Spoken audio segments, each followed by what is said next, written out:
여러분 주보를 참고하실 때 여러분 앞에 귀의 소식 전하겠습니다. 우리 교회를 방문하신 모든 분들 주님의 이름으로 환영합니다. 등록 원하시는 분 말씀하시면 저희가 친절하게 도와드리겠습니다. 말씀과 함께 철로 역정 계속 진행 중에 있고요. 좀 전에 이야기했던 것처럼 내일부터 7월 25일 주일까지는 교회에서 드려지는 모든 모임에 온라인으로 진행하게 됩니다. 새벽기도, 수요기도에 실시간으로 여러분 앞에 방송되고요. 교회 학교도 마찬가지로 그렇게 진행이 됩니다. 또 적극적으로 예배에 참여해서 하나님의 임재를 경험하는 시간이 되었으면 좋겠습니다. 오늘 오이코스 전체 모임이 있습니다. 오후 3시에 온라인에서 모이니까요, 교회 오지 않습니다. 문자를 통해 줌을 보내주면 전체 모임 후에 오이코스별로 잠깐이라도 우리가 한번 모였으면 좋겠습니다. 서로 안부 묻고 기도 제목 나누고 잠깐 축복하는, 정말 꼭 필요한 시간입니다. 오이코스 멤버분들 적극적인 참여 부탁합니다. 아울러 교회학교 여름사역 안내입니다. 지금 밑에서 우리 유치부와 영아부가 여름 성경학교 진행 중에 있는데요. 중고등부와 아동부 또 청년부는 수련회 일정을 좀 조정해야 될 것 같습니다. 그래서 아동부는 현재 결정이 됐는데 중고청은 아직 결정이 안 돼 있고요. 전체적으로 정리되면 여러분께 한 번 더 안내드리겠습니다. 아무쪼록 이 기회에 우리 아이들이 하나님을 정말 나의 하나님으로 경험할 수 있는 그런 기회가 될 수 있도록 늘 기도해 주시기를 부탁드립니다. 대예배실 음향이 보강이 되었습니다.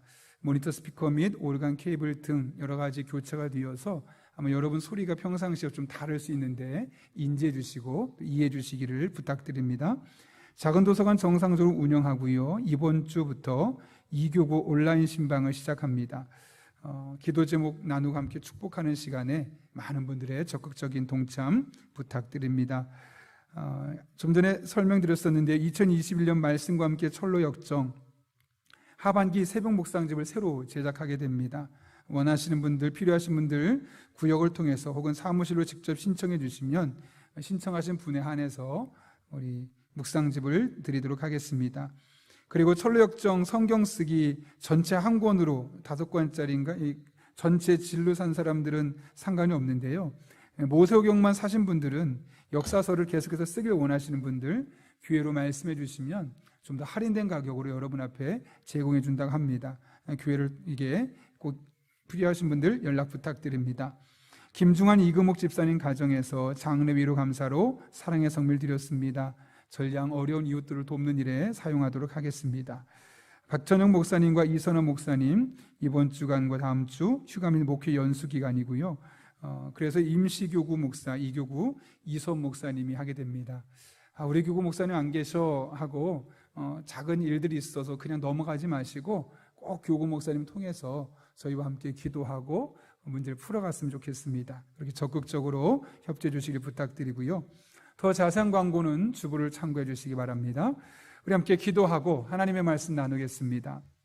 거룩하신 아버지 하나님, 오늘도 우리를 주님 전에 불러주셔서 예배하게 하시고 특별히 피곤할 수 있는 이 시간 하나님의 말씀을 들을 수 있는 은혜 주신 것 진심으로 감사를 드립니다. 우리의 마음의 문을 열어주시고 이 하나님의 말씀이 내게 주시는 말씀으로 들려지는 복된 시간 되게 하여 주옵소서. 예수님의 이름으로 기도하옵나이다. 아멘. 우리 현장에서 함께 예배드리는 분들 또 온라인 가정으로 함께 예배드리는 분들은 이렇게 인사할 겁니다. 잘하고 있어요 인사고요. 혼자 가정에서 예배드리신 분들은 본인에게 가슴에 손 얹고 힘내 이렇게 인사하면 되겠습니다. 자, 이 시간 3-4명 이상 함께 인사하고 축복합니다. 잘하고 있어요. 네, 잘하고 있어요. 늘 하는 이야기지만 액센트가 중요합니다. 잘하고 있습니다. 아닌가 아시죠? 예. 고장난 마음 돌봄 시리즈 오늘 5번째 시간으로 주제가 죄책감인데요. 오늘로 고장난 마음 돌봄은 마치려고 합니다. 제가 요한 아놀드라는 분이 쓴 왜 용서해야 하는가라는 책을 오래전에 읽었었는데요. 그 책에 보게 되면 베트남 참전 용사였던 리차드 데이빗이라는 사람이 그 안에 있었던 죄책감 때문에 생겼던 일들을 소개하고 있습니다. 그는 베트남 전쟁에 참여했습니다. 많은 베트남 전쟁에 참여했던 사람들이 마음이 황폐해지고 또 몸에 여러 가지 병들을 갖고 있었던 것처럼 리차드도 동일하게 정신적으로 많이 황폐해지면서 일상생활이 불편했고 고엽제나 여러 가지 일들로 인해서 몸도 편하지 않은 상태였습니다. 그러다 보니 가정경제는 고스란히 아내의 몫이 될 수밖에 없었는데, 아내가 가정경제를 책임질 뿐만 아니라 남편의 일상까지 돌보다 보니 연약했던 몸이 결국 병이 들고 말았던 겁니다. 그래서 지병을 얻어서 수술까지 하게 되었는데, 설상가상으로 수술은 잘못되었고 그 후유증으로 아내가 세상을 떠나게 된 것이죠. 아내가 세상을 떠났던 그날 리처드의 마음속에 죄책감이 자리를 잡았습니다. 그때 내가 조금만 더 아내를 병원에 일찍 데려갔더라면 아내는 죽지 않을 수 있었는데, 그때 내가 이 병원이 아니라 다른 병원으로 갔더라면 내 아내 살 수 있었는데, 아니 내가 월남전에 참전하지 않았더라면 어쩌면 이런 비극적인 일들은 하나도 없었을 텐데, 이렇게 자신의 삶을 돌아보며 마치 모든 것이 나의 잘못인 것처럼 느껴졌습니다. 그래서 그는 그날 이후로 매일매일 후회와 죄책감이 왔다 갔다 하면서 정신없이 살게 되었죠. 그런 시간이 무려 25년이나 지속되게 되었고, 그런 죄책감 속에서 감정 없이 살아가는 마치 송장처럼 살 수밖에 없었던 겁니다.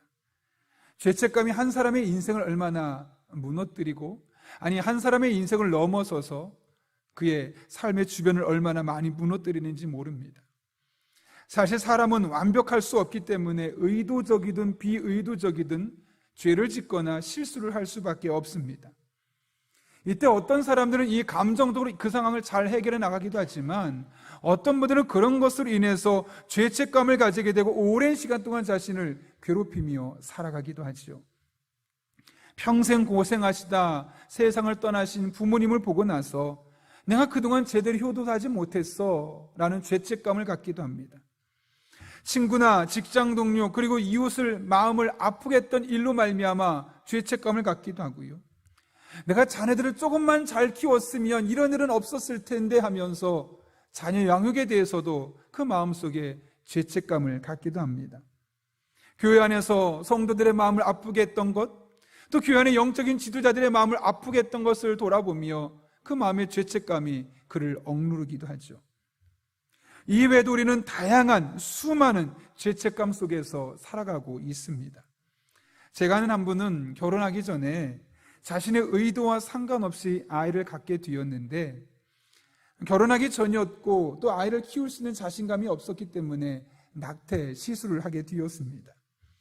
그런데 그것이 그날로 끝났으면 상관이 없는데 그분의 머릿속에 항상 남아있어서 갓난아이, 어린 아이들만 보면 마음이 계속 불편하고 그 마음에 죄책감이 쌓이고 쌓이게 되었던 것이죠. 그렇게 수십 년을 죄책감으로 살아왔다는 이야기를 들었습니다. 여러분, 죄책감은 우리의 마음을 먼저 어지럽히고 그 다음에 우리의 신체와 정신을 혼란하게 만들어버립니다. 그렇다면 이 죄책감은 도대체 무엇을 말하는 걸까요?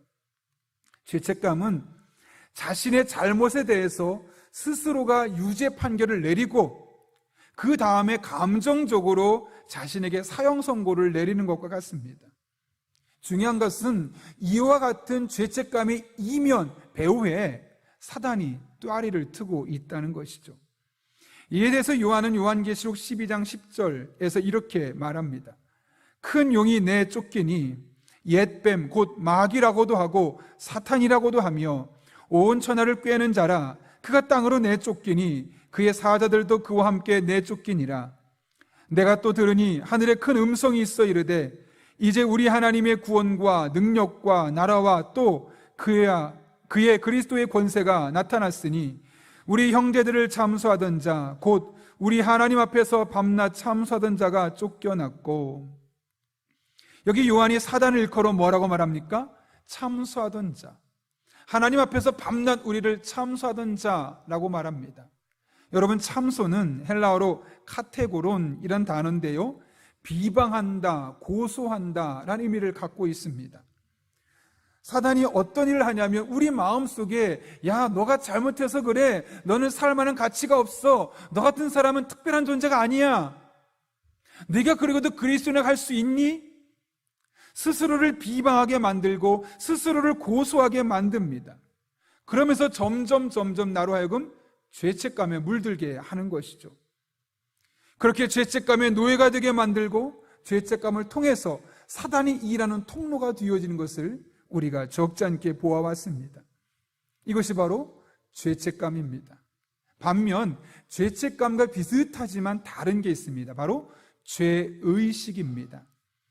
죄의식은 성령의 역사로 내가 잘못했구나, 나는 죄인이구나 라는 것을 깨닫고 인식하는 겁니다.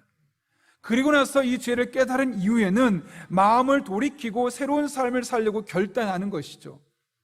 따라서 죄책감의 이면에는 사단이 있어서 자신을 정죄하고 자신을 비난하고 자신을 못났다고 자신의 죄로 자신을 몰아가지만, 죄의식은 성령님의 역사로 나의 죄를 깨닫고 하나님을 바라보고 새 사람으로 거듭나는 길로 인도하는, 단어는 비슷하지만 전혀 의미가 다른 것입니다. 따라서 우리는 죄책감과 죄의식을 구별할 뿐만 아니라 사탄의 역사로 만들어지는 이 죄책감을 극복해내야만 하는 것이죠. 그것이 어떻게 가능할까요? 오늘 우리는 본문을 통해서 자신의 죄책감을 극복하고 하나님의 은혜 가운데 완벽하게 회복되었던 한 사람, 다윗의 모습을 발견할 수 있습니다. 오늘 우리가 읽은 시편 32편과 51편은 다윗이 자신의 충직한 신하였던 우리아의 아내 밧세바를 성적으로 범하고, 그리고 나서 그 사실이 들킬까 봐 우리아를 전쟁터로 내몰아서 죽게 만들고 난 이후에 내가 죄를 지었구나, 잘못했구나라는 것을 깨닫고 나서 참회하며 지은 참회시입니다. 특별히 3절과 4절 말씀 보게 되면 당시의 죄책감으로 다윗이 얼마나 힘들었었는지를 아주 적나라하게 표현해주고 있죠. 제가 한번 읽어보겠습니다. 내가 입을 열지 아니할 때 종일 신음함으로 내 뼈가 쇠하였도다. 주의 손이 주야로 나를 누르시오니 내 진액이 빠져서 여름 가뭄에 마름같이 되었나이다. 다윗의 마음속에 이 죄책감으로 말미암아 여러 가지 증상들이 나타나는데요, 첫 번째로는 그는 종일 신음했다는 겁니다. 무슨 말일까요? 마음이 병들었다는 거죠. 끙끙거렸다는 것이죠. 남들에게 말할 수 없는 이 마음의 상처가 자신을 괴롭혔다는 겁니다. 두 번째로는 그의 뼈가 쇠했고 온몸에 진액이 빠지는 것을 경험했다. 정신적인 스트레스가, 마음의 병이 육체적인 질병으로 나타났음을 말씀하고 있는 것이죠. 실제로 마음의 스트레스가 우리의 수많은 외적인 질병으로 나타난다는 사실을 아마 여러분 많이 들어보셨을 겁니다. 지금 다윗이 그런 상태입니다. 나가서 오늘 읽지는 않았지만 시편 51절 말씀 보면 다윗의 기도의 두 가지 모습 볼 수 있는데요, 첫 번째로는 구원의 기쁨을 회복시켜 달라고 기도합니다. 이게 무슨 말이겠습니까? 그 마음에 죄책감이 또아리를 들고 있으면 구원의 기쁨이 없어진다는 것이죠. 내가 하나님의 아들이고 내가 하나님의 딸이고 하나님이 나의 삶을 인도하신다는 그 기쁨, 얼마나 힘이 되고 얼마나 은혜가 됩니까? 그런데 그런 기쁨이 송두리째 사라져 버린다는 겁니다. 예배 드리러 왔는데 예배 속에서도 이 구원의 은혜가 느껴지지 않고 그냥 따라서 예배를 드릴 수밖에 없다는 것이죠. 또 한 가지, 네 번째가, 한 가지 더 기도가 있는데요, 이렇게 기도했습니다. 나를 주님 앞에서 멀리하지 마시고 주의 성령을 거두지 마옵소서. 이게 무슨 말일까요? 하나님과 영적인 단절감을 경험했다는 겁니다. 죄책감이 있을 때 하나님이 나에게서 점점 멀어지고 있구나, 내가 성령 충만하지 않구나, 기도해도 기도가 되지 않고 찬송해도 감동되지 않고 말씀을 들어도 은혜가 되지 않고 예배 참석했는데 졸다 가는 일들이 우리 삶의 일상에 뒤어지는 것이 죄책감으로 말미암아 생기게 될 것임을 말씀하고 있는 것이죠. 이렇게 다윗은 죄책감으로 말미암아 마음과 육체가 병이 들었고 삶의 어떤 기쁨도 누릴 수 없었으며 하나님과 영적인 관계의 단절감을 맛볼 수밖에 없었다는 겁니다. 그런데 여러분, 이 시는, 오늘 우리가 읽은 시편 32편은 한편으로는 참회 시이지만 또 한편으로는 감사시로 분류되고 있습니다. 하나의 시를 참회시로도 부르고 감사시로도 부르는 거죠. 어떻게 감사시가 될 수 있었을까요? 이렇게 그 마음의 죄책감으로 마음도 몸도 병들고 삶에 기쁨이 없습니다. 낙이 없습니다. 하나님과 영적인 관계도 단절되어서 신앙생활하는 재미가 없습니다. 그랬는데 회복되었다는 것이죠. 새로워졌다는 것이죠. 그리고 나서 하나님께 감사하는 마음으로 쓴 것이 바로 이 시편 32편이라는 것이죠. 실제로 다윗은 오늘 시편을 이렇게 마무리하고 있죠. 10절과 11절 말씀 한번 여러분이 읽어볼까요? 같이 읽습니다. 시작. 악인에게는 많은 슬픔이 있으나 인자심이 두루리로다. 너희 의인들아 여호와를 기뻐하며 즐거워할지어다. 마음이 정직한 너희들아 다 즐거이 외칠지어다. 아멘. 이 죄책감에서 벗어난 다윗의 모습이 보이지 않습니까? 하나님을 즐겁게 찬양합니다. 너의 인생에 즐겁게 소리 지르라고 말합니다. 좀 전까지만 해도 인생에 재미가 없다고, 즐거움이 없다고, 신앙생활하는 맛이 없다고 고백했던 다윗의 입술에 전혀 다른 고백이 나오고 있는 것 아니겠습니까? 이처럼 다윗은 죄책감을 극복했고 오히려 하나님 앞에 즐거워하고 있음을 보여주고 있는 것이죠. 어떻게 그는 그를 그렇게 짓눌렀던 죄책감에서 벗어날 수 있었을까요? 회개를 통해 죄를 용서해 주시는 하나님을 경험했기 때문에 그렇습니다. 여러분, 3절 말씀에 어떻게 기록되어 있었습니까? 다윗이 자신의 삶이 너무나 고통스러웠을 때 그 앞에 이렇게 기록되어 있죠. 입을 열지 않았다. 분명히 자신이 죄를 지었다는 사실을 압니다. 무엇을 잘못했는지 압니다. 무엇을 회개해야 되는지 압니다. 그러나 회개하지 않았다는 것이죠. 입을 다물었다는 것이죠. 혼자 끙끙거리며 마음속으로만 생각하고 죄책감에 시달려 있었다는 것이죠. 그 결과 그는 심신이 매우 미약해져 있는 상태였습니다. 그러나 그것이 얼마나 잘못된 것인지를 깨달았고 이대로는 안 되겠다. 그래서 하나님 앞에 나아가서 자신의 죄와 허물을 아뢰기로 작정하죠. 그것이 바로 5절 말씀입니다. 내가 이르기를 내 허물을 여호와께 자복하리라 하고 주께 내 죄를 아뢰고 내 죄악을 숨기지 아니하였더니 곧 주께서 내 죄악을 사하셨나이다. 좀 전까지만 해도 입을 꼭 다물고 죄를 말하지 않았던 다윗이 이제는 자신의 허물을, 자신의 죄를, 자신의 죄악을 숨기지 않고 하나님께 자복하겠다라고 말씀하고 있는 겁니다. 그런데 이 다윗의 고백을 들으시고 하나님 뭐라고 말씀하십니까? 이제야? 그렇게 말씀하지 않습니다. 곧 주께서 내 죄악을 사하셨나이다. 여러분, 이게 무슨 말일까요? 하나님께서 다윗의 죄를 용서해 주셨다는 것이죠. 다윗의 회개를 받아 주셨다는 겁니다. 그런데 여기서 한 가지 생각할 것은 다윗의 죄가 결코 가볍지 않은 죄였다는 겁니다. 어떤 죄였습니까? 신하의 아내를 빼앗되 먼저 성적으로 범죄를 저질렀습니다.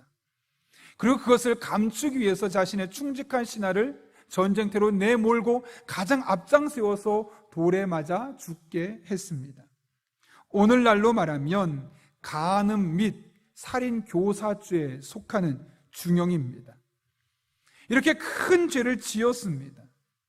큰 죄를 지었을 때 그것이 처음엔 자신을 짓누르고 죄책감으로 그를 억압했지만 하나님 앞에 가지고 가서 내려놓고 이 모든 죄를 회개하게 되었을 때 하나님은 묻지도 않습니다. 따지지도 않습니다. 죄를 용서해 주셨습니다. 너 이렇게 큰 죄를 지었으니까 일부만 용서해 줄게 라고 말씀하지 않으셨습니다. 회개하면 어떤 죄든 용서해 주신다는 것이죠. 이렇게 다윗의 회개를 통해 죄 용서를 경험했습니다. 그래서 그는 자신처럼 주변을 돌아보니 똑같은 죄책감에 시달리고 있는 사람이 너무나 많은 겁니다. 그래서 그런 사람들을 위해서 6절에서 이렇게 권면하죠. 같이 한번 읽겠습니다. 이로 말미암아 모든 경건한 자는 주를 만날 기회를 얻어서 주께 기도할지라. 아멘.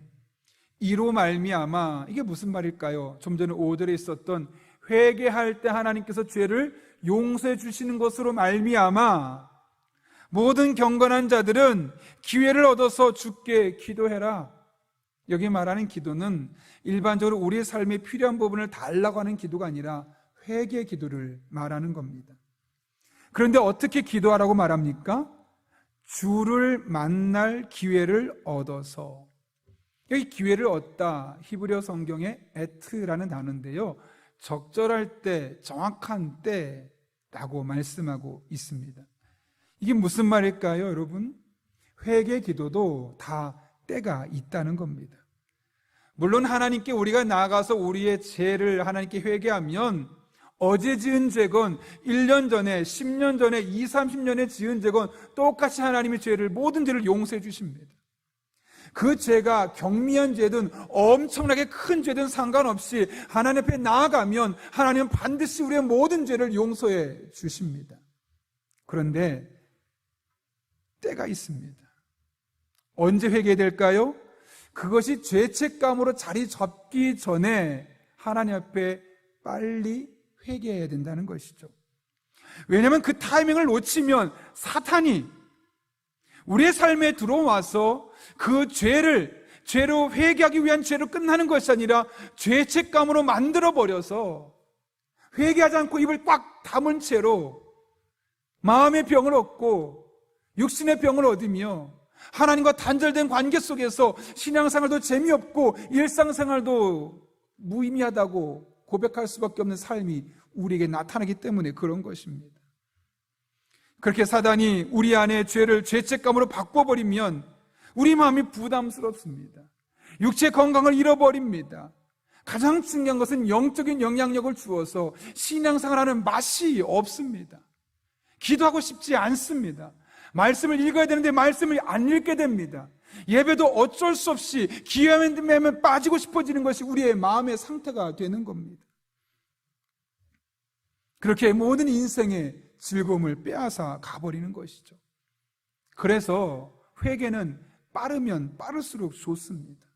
무엇보다 사단이 우리 안에 움트리고 견고한 진을 만들어서 죄책감으로 만들기 전에 하나님 앞에 우리의 죄된 것들을 회개하는 것이 필요하다는 것이죠. 그럴 때 우리는 하나님 앞에 온전한 회복을 경험할 수 있는 겁니다. 제럴드 시처 교수가 쓴 하나님 앞에서 울다라는 책이 있는데요, 제가 이분의 책을 좀 몇 권을 가지고 있습니다.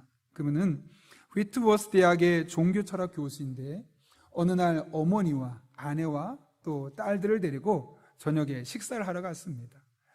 맛있게 밥을 먹고 얼마나 즐거웠겠습니까? 이제 집으로 드라이브 운전하면서 집으로 오고 있는 겁니다. 너무나 즐거운 마음에 노래도 부르고 흥겹게 오고 있는데 갑자기 저 멀리서 차 한 대가 빠른 속도로 달려오고 있는데 긴장이 됩니다. 그렇지만 피해 가겠지 하는 마음이 있었는데 그 차가 옆으로 피해가는 것이 아니라 이 제럴드 시처 교수의 차를 향해 돌진해 버립니다. 대형 사고가 나버렸습니다. 그 자리에서 어머니와 아내와 7살짜리 막내딸이 세상을 떠나게 되었습니다. 그 이후로 그는 몇 개월 동안 정말 힘든 시간을 보냈습니다. 내 잘못으로 사랑하는 아내가 세상을 떠났고 존경하는 어머니가 세상을 떠나게 되었으며 꽃도 제대로 피워보지 못한 막내딸이 7살 나이로 세상을 떠났다는 사실이 너무 자신을 힘겹게 했습니다. 만약 내가 조금만 더 저 상황을 침착하게 대응했더라면, 내가 조금만 더 방어 운전에 신경 썼더라면, 내가 조금만 더 노래 같은 거 부르지 않고 정신 집중해서 운전했더라면 이런 일이 안 생겼을 텐데 하면서 스스로가 죄책감으로 갖게 되었고, 그것이 결국 그를 심리적으로, 육체적으로, 영적으로 황폐한 사람으로 만들어가 버렸습니다. 그러나 그가 이렇게 자신의 삶을 돌아보며 이것이 내 인생의 끝이 아니지, 하나님의 뜻은 도대체 무엇이 있을까 고민하던 중에 하나님 앞에 나아갑니다. 그리고 하나님 앞에 자신의 모든 삶을 내려놓고 지금까지 자신의 삶 가운데 회개할 것들, 잘못된 것이 무엇인가를 다 회개하고 내려놓고 하나님의 도우심을 구하기 시작합니다. 그 시간이 무려 3년이나 뒤였습니다. 그렇지만 그는 마침내 이 3년의 시간 동안 상실의 아픔, 죄책감을 온전히 극복할 수 있었고, 3년이 지날 즈음에 하나님 앞에서 울다라는 책을 출판해낼 수 있었죠. 하나님 앞에서 울다라는 책은 이 제럴드 시처 목사가 어머니와 아내와 막내딸을 떠나보내고 나서 죄책감에 매일매일 울었던 일상들을 일기로 쓴 것들을 책으로 펼쳐놓은 겁니다. 하나님 앞에서 자신의 잘못된 모습을 내려놓고 회개하며 죄책감을 회복시켜가고, 또 하나님을 바라보며 하나님을 의지하며 하나님의 뜻을 분별하며 믿음으로 살기로 결단하고, 그런 시간을 무려 3년에 걸쳐서 갖게 되었고, 그렇게 하나님 앞에 하루 울고 또 울고 또 울고 울었던 것들이 쌓여서 마음속에 깊이 자리 잡았던 죄책감을 극복했을 뿐만 아니라 오히려 하나님의 선한 뜻을 분별하고 그 이후로 기도에 관한 책, 하나님의 뜻에 관한 책, 은혜에 관한 책 계속해서 출판해낼 수 있었던 겁니다. 이런 책들을 통해 또 수많은 사람들은 똑같은 고통을 겪는 가운데 자신들의 문제를 해결받을 수 있었고, 그것이 실제로 이 책을 보게 되면 그 밑에 책을 구입한 사람들의 그 댓글에 보면 그런 일들이 실제로 많이 기록되는 것을 보게 되었습니다. 여러분, 사람은 한계가 있어서 누구나 죄를 지을 수밖에 없습니다. 그러나 그 죄를 빨리 회개하지 않으면 사단이 그 안에 자리를 잡고 죄책감으로 만들어버리고, 그렇게 죄책감이 되어버리면 입을 꼭 다물고 마음도 몸도 영혼도 인생의 즐거움도 다 사라져버릴 수밖에 없는 것이죠. 물건은 오래 두면 좋아지지만 죄는 오래 두면 오히려 우리 인생을 망가뜨리는 독약과도 같은 역할을 하는 겁니다. 그러나 그것을 하나님 앞에 가지고 와서 회개하고 내려놓으면 오히려 그 죄책감은 또 다른 은혜의 촉진자가 될 수 있는 것이죠. 폴 투르니에라고 의사면서 정신분석학자인데요, 그분이 죄책감과 은혜라는 책을 썼습니다. 근데 그 책에 보게 되면 죄책감에 대해서 이렇게 말합니다. 죄책감은 일상의 삶의 조미료가 될 수 있다. 여러분, 조미료가 뭐죠? 음식의 맛을 돋구어주는 것, 더 맛있게 해주는 게 조미료 아니겠습니까? 그러니까 죄책감 자체만 놓고 보면 그것이 우리 인생을 무너뜨리죠, 망가뜨리죠. 그런데 그 죄책감을 하나님 앞에 가지고 와서 회개하고 새로운 삶을 살기로 결단하면 우리 그것이 우리 인생의 조미료가 되어서 이전에는 경험할 수 없었던 또 다른 하나님의 일하심과 하나님의 역사하심을 경험할 수 있다는 것이죠. 그런 의미에서 우리는 우리의 죄와 허물을 깨닫고 철저하게 돌이켜야 합니다. 그럴 때 우리는 죄의 늪에서 벗어날 수 있습니다. 사탄으로부터 주어지는 죄책감을 극복할 수 있는 것이죠. 왜요? 회개하면 하나님께서 우리의 모든 죄, 시간과 상관없이, 죄의 크기와 상관없이 어떠한 죄든 용서해 주시기 때문에 그렇습니다. 그런 의미에서 우리가 이런저런 이유들로 인해서 여전히 죄책감에 시달리고 있다면 어쩌면 우리는 구원의 은혜, 특별히 죄 용서의 은혜를 확신하지 못하고 있는 것일 수도 있습니다. 그렇지만 성경은 분명하게 증언하죠.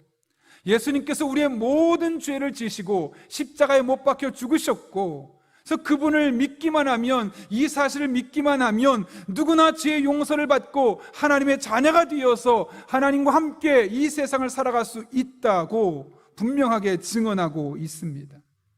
그리고 우리는, 저와 여러분은 바로 그런 사람들입니다. 예수 그리스도 그분을 믿고 그분의 십자가의 죽으심을 믿고 그분의 죄의 용서하심을 믿고 그분과 함께 이 세상에서 믿음의 길을 걸어가고 있는 하나님의 사람들이죠. 여러분, 지금까지 살면서 여러분의 마음을 억누르고 여러분의 마음을 답답하게 만들었던 죄책감이 무엇입니까? 혹시 인간관계에 생겼던 죄책감입니까? 부모님 때문에요? 아이 때문에요? 목회자와 관계 때문에요? 어떤 일이 되었든 여러분 안에 죄책감이 있다면 이 시간 하나님 앞에 다 내려놓으십시오. 그리고 하나님 앞에 이 부분을 용서해달라고, 해결해달라고, 새로워지게 해달라고 한번 기도해 보십시오. 그리고 더 이상 그것들로 인해서 죄책감을 가지지 마시기 바랍니다. 왜냐하면 하나님은 어떤 죄든, 오래된 죄든, 금방 지은 죄든, 큰 죄든, 작은 죄든, 마음으로 지은 죄든, 행동으로 지은 죄든 모든 죄를 용서해 주실 수 있으시고, 그분이 용서하면 우리 안에는 모든 죄책감은 사라지기 때문에 그렇습니다. 오늘 이 예배 시간 우리 안에 하나님 앞에 내려놓을, 회개해야 될 죄책감의 문제들을 온전히 내려놓고 기도할 때 여러분의 삶에 영적인 자유함을 누리며 남은 한평생 하나님과 동행하며 살아가는 그런 주의 종들 될 수 있기를 예수님의 이름으로 축원합니다. 함께 기도하겠습니다. 이 시간 기도할 때 우리 한 1분 정도지만 하나님의 도우심을 구하며 함께 기도하면 좋겠습니다. 여러분의 삶을 거꾸로 추적해 보십시오. 여러분의 마음속에 여전히 남아있는 어떤 죄책감이 있을 겁니다. 그 사람에게 미안하다는 말 제대로 못 써서 상관없습니다. 그러나 그거 이 시간 하나님 앞에 내려놓습니다. 하나님, 오래전에 이런 죄로 말미암아 제 마음에 여전히 죄책감이 있습니다. 하나님께서 용서해 주셨다는 확신이 없는 문제가 있습니다. 이 시간 내려놓습니다. 하나님 앞에 용서를 구합니다. 이 죄를 용서해 주시고 다시는 이 죄로 말미암아 죄책감 갖지 않고 살아갈 수 있도록 인도해 달라고, 그리고 우리가 영적인 자유함을 가지고 하나님과 동행하며 믿음으로 하루하루 살아갈 수 있게 달라고, 이 같은 기도 제목 가지고 우리 한 1분 정도지만 간절한 마음으로 함께 기도합니다. 거룩하신 아버지 하나님, 오늘도 우리를 주님 전에 불러주시고 하나님의 은혜 가운데 거하게 하신 것 진심으로 감사를 드립니다. 하나님 아버지, 오래전에 사람들과의 관계 속에서 또 여러 가지 사건들 속에서 지어서 우리 안에 머물러 있는 죄책감이 있습니다. 사단이 움츠려서 심어놓은 죄책감이 있습니다. 하나님, 이 문제를 우리가 이 시간 하나님 앞에 내려놓습니다. 오래된 것이랄지라도, 너무나 큰 죄악이랄지라도 하나님 앞에 내려놓습니다. 깨끗이 씻어주시고 용서해 주셔서 다시는 이것 때문에 죄책감 갖고 살아가지 않도록 하나님 아버지 은혜를 더하여 주시옵소서. 오히려 하나님 앞에 영적인 자유함을 누리게 도와주시고 우리 인생의 즐거움을 누리게 하시고 신앙생활하는 맛을 보게 해주시고, 그렇게 하루하루 주님과 함께 동행하는 믿음의 삶을 살아갈 수 있도록 하나님 아버지 은혜를 더하여 주옵소서. 우리 성도들의 삶 가운데 이런 회복의 은혜가 있게 하시고 이런 놀라운 회복을 함께 경험하고 하나님께 영광을 드릴 수 있는 믿음의 사람들 되게 하여 주옵소서. 하나님만 바라봅니다. 의지합니다. 신실하신 하나님, 살아계신 하나님, 우리 성도들의 삶 가운데 신의 능력으로 역사하여 주옵소서. 거룩하신 아버지 하나님, 오늘 귀한 말씀을 통하여 오래전부터 우리 안에 쌓여 있었던 사단의 견고한 지인인 죄책감을 예수 그리스도의 보혈 앞에 회개할 수 있도록 인도하시는 은혜 진심으로 감사를 드립니다.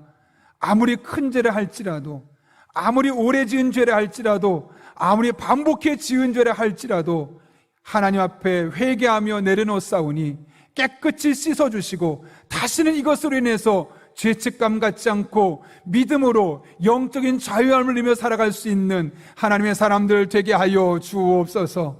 함께 하실 간절히 바라오며 예수님의 이름으로 기도하옵나이다. 아멘.